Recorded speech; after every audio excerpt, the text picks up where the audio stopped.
Okay, ladies and gentlemen, thank you so much for tuning in. My name is Aaron Eisman. They call me Rabbi E, and this is not Hebrew School. We are about to take a deep dive into the Torah portion of Pinchas. I am here with one of my favorite people in this entire universe, and his name is Mr. Andrew Perlman. Mr. Andrew Perlman, you are looking spiffy in that haircut. How are you doing today? I'm doing fantastic. I'm looking forward to today's episode. How are you doing, Rabbi? Doing amazing. Let us jump right in. The portion of Pinchas, chock full of incredible stories, incredible lessons. Let us dig deep. Balak wanted to attack the Jewish people, so he hired Bilam to curse the Jewish nation. That did not work. So instead, they sent out Midianite girls to come and seduce the Jewish men and to live with them and to serve idols. And because of that, many people sinned, and there was a terrible plague that broke out, and everything was going crazy. People were dying, and it was chaos, sinning, dying, until finally it all stopped when Pinchas came and committed a violent act, and the plague stopped. And God applauded his act, but he didn't just applaud his act, he applauded his act by granting him a covenant of peace. Now, it's interesting to note a covenant of peace is sort of not what you get for committing a violent act, maybe bravery, maybe zealotry, maybe dedication, but a covenant of peace. Why did Pinchas earn this covenant of peace for committing a violent act?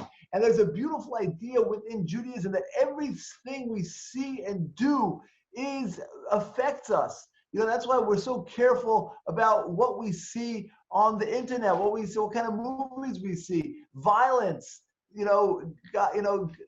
whatever we see, if we're driving by and someone is getting arrested on the side of the street, I tell my kids, don't look. These things, first of all, you're grading a human person, you don't have to gawk. And seeing someone embarrassed like that, it affects us. You look online at clickbait, like click here and see someone get killed, or let's see someone get hit by a car. Right? These kind of things affects us. Everything affects us. So when Pinchas did this violent act, even though it was applauded by God, still it affected him. It affected him in a bad way. And therefore, God, to counteract the violent act that he had to do, because he was in the right place, he was in the place to do it. When sometimes violence stops, like in this case, it stopped the plague. And sometimes violence is necessary, but still it could affect you. And therefore, God granted him a covenant of peace. We have the story of the Benos Slavcha, the daughters of Slavcha. The daughters of Slavcha had a great question, a groundbreaking question that they asked Moses. And they came to Moses, and the Torah repeats the names of the daughters of Slavcha twice. They were Machla, Noah, Hagla, Milka, Tirza. So Rabbi Victor Miller asks, why is it necessary to name the daughters of Slavcha? Just say, that the daughters of Slavcha, they had a question. They were extra special, remarkable people. And it's interesting to note that in this generation, that this is a generation in the desert, there were so many sages, and 99% of the people in the desert aren't mentioned, their names isn't mentioned in the Torah. There's great people. And there's certain people that are mentioned, but the vast majority are not. Here the Torah takes time and adds 5 names 2 times. And right, if you have a Torah scroll costs $150,000, $200,000. If one daughter of Slavcha is missing, the whole Torah scroll is invalid. Imagine the merit of being put in a Torah scroll. Why is it necessary that the daughters of Slavcha are in this Torah scroll?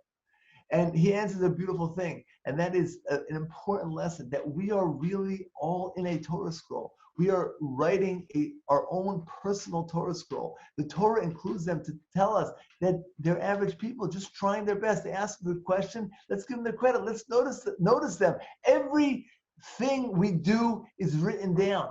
We are all writing our own book. There's a book of Andrew Pullman. There's a book of Rabbi E. There's a book of Mike and Sarah and Larry and Rebecca. Every one of us is writing a book.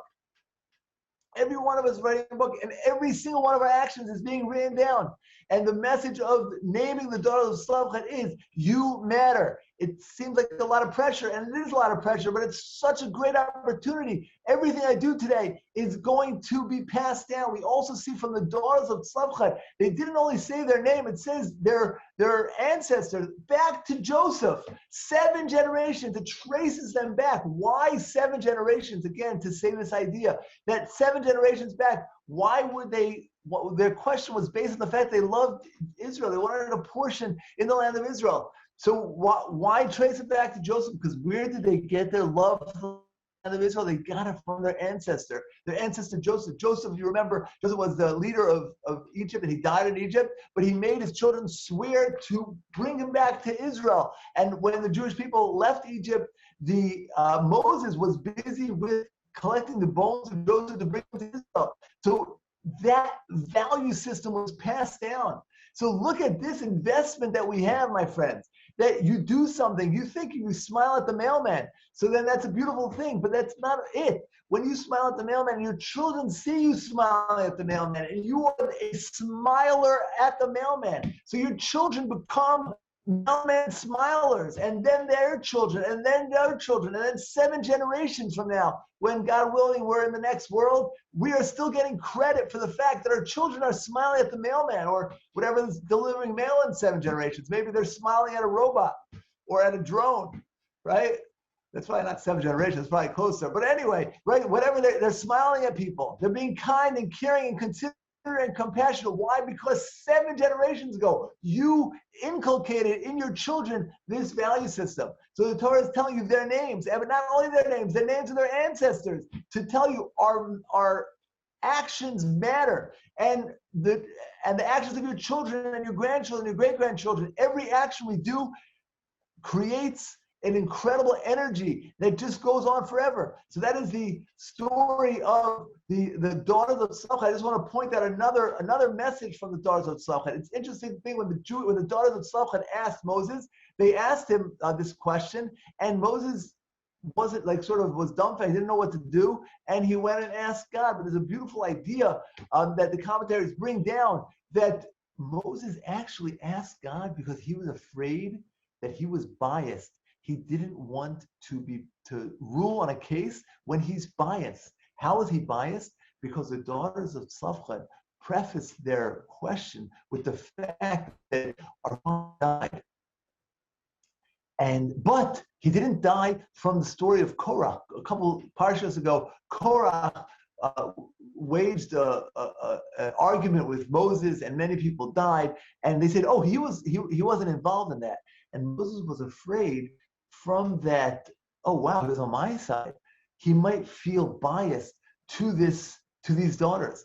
And the Talmud has some incredible stories how, somebody says to the judge, hey, you have some dirt on your shoulder, and maybe the litigant wiped off the dirt. The judge recluses himself from the case. Why? Because obviously it's not consciously, but subconsciously, when someone does you a favor, you're going to be biased towards him. And Moses was afraid that he was going to be a little bit biased. And therefore he recludes. So that's why he asked God. But let's take a message from the story of Slavchat. That this seems like a minor incident, but the Torah highlighting their names and where they came from, and so much detail about it tells us that everything we do matters. And there's a book that we are writing. Let's make sure that it's a happy ending. Let's make sure it's a positive book. It's not a book it's not a book where we're not maximizing our potential, right? We say that in the next world, after 120 years, God shows us the scariest thing in the world. The scariest thing in the world. What is the scariest thing that we could possibly be shown? And it is, we are shown our potential. That is very scary. We're shown what we could have been. We're shown what our potential. So let's make sure the book that we write is hitting every goal, hitting every potential, smiling at every mailman. Sometimes you're driving down the highway and you see, accidentally you cut someone off or something, and they give you a dirty look, right? So it's tempting to just give them a dirty look back, right? But you made a mistake. So how about if you smile and you wave and you say, "Oh, so sorry," right? That's overcoming your character. Someone's yelling at you and you say, "Oh, so sorry." Someone insults you and you don't yell back. Every opportunity, everything that we do is written down in our Torah scroll. Let's make sure that it's a happy Torah scroll. And let's just end with the message in the end of the Torah portion, towards the end, is the laws of Rosh Chodesh. You know that just like Rosh Hashanah once a year, we also have Rosh Chodesh. Rosh Chodesh is at the beginning of the month. And at the beginning of the month, Rosh Chodesh is called a sign. And there's repentance that has to be done on Rosh Chodesh. And the idea is that just like on Rosh Hashanah, we look back on the year and say, what did I do? What has to be fixed? Every month, we look back on the month and say, how could I improve? What could I do? And the moon is compared to the Jewish people. The moon waxes and the moon wanes. And you might wonder, why does a Jewish day start at night? Right? Shabbat starts Friday night. Holidays start the night before the day. Right? So why is the Jewish day starting at night? So Rabbi Victor Miller points out a beautiful idea, and that is the Jewish people are compared to the moon. And the moon rules at night. Right? That why is the luminary, the moon, that represent the Jewish people at night? Because that's the mission of the Jewish people, to illuminate the night when things might be dark and people are focused on maybe hedonism and just having a good time and partying, and Jew comes on and illuminates the night and says, "No, my friends, we can be better. We can be great. We can reach for the stars. We can accomplish great things." Of course, there's nothing wrong with making a living and having a good time, but that's not what life is about. And that's the message of the moon. The message of the moon is we're going to light up the night, and eventually the sun is going to rise tomorrow, and then it's going to be bright and clear. And that's what the Jewish people's job is in the night, when things are unclear, to illuminate the darkness. And then at the times of the Messiah, when the Messianic age, when Mashiach comes and the third temple is rebuilt, that's when God is going to be obvious, just like sunrise.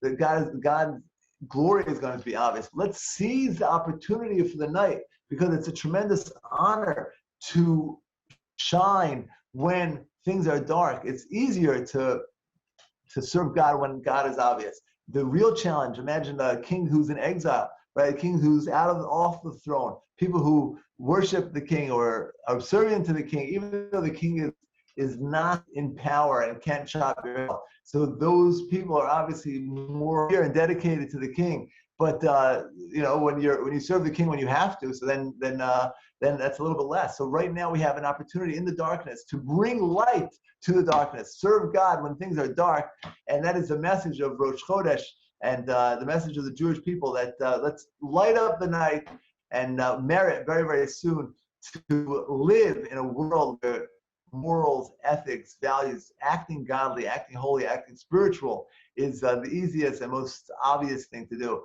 Thank you, my friends, so much for tuning in. My name is Rabbi E. My email is rabbiE@mer.org.